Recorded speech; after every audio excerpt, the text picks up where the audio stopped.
So there's some talk of gambling to make money. I'm like, that's unethical. You don't want to fleece your own humans. They're going to come in, they're going to get addicted to it because chemicals in your brain. They're going to lose their houses. Children will be terribly affected. And what's really sad, and it's just unethical. It's a terrible way to make money. Um, I know they bet on horses. That's enough. Come on, people, we have enough. But you got to get creative with your ways to make money. And I try to help, I try to help, but that's a dark and lurid tarn, as Edgar Allan Poe would say, a way to make money. That's just a pit. There's nothing educational about that activity. It's terrible. It is terrible. I've been in, I don't gamble. I sometimes buy materials called gambling um, for art, but if you're going to gamble on something, gamble on yourself and your dreams. And put your efforts there to achieving your dreams, not to just winning money. Because without education, money means nothing. It means you're going to waste that money on things. It's drugs. I mean, come on, if they're gambling, there's going to be prostitution and drugs. And we don't need that in our country. We need educated people and we need creative people to make better decisions on facilities and ideas. Like, I like ice hockey. It's $1 billion. It is $1 billion to set it up. But,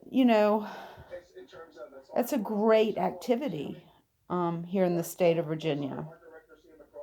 Um, and if you put the trolley back, we only have gasoline for another 50 years. So we got to get creative in education. We got to depend on these kids to find solutions for stuff. And they can. I truly believe they can. But they do need creative education, learning how to think. Not just memorizing and spitting it out for an SOL test and then people saying, oh, you're so smart. Because memorization is good and it's necessary, especially in some professions, like being a doctor. Yeah, you got to memorize stuff. But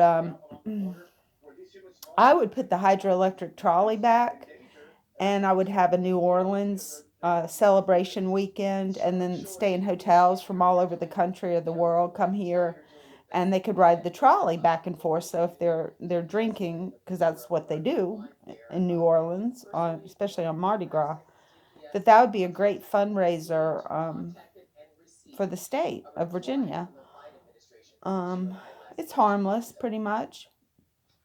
And there'd be restaurants and hotels filled with people. And then also, my idea for my concert, if I get to buy the family farms, that's 40,000 people that need hotel rooms, or they camp at the farm to raise money for the camps for the inner city kids, because we don't want them getting in trouble, because that costs the taxpayer a bunch of money too. It's miserable to go to prison. Plus, on that note, it costs the taxpayer money. So I'd rather put that taxpayer money for job training, things like that. Thank you.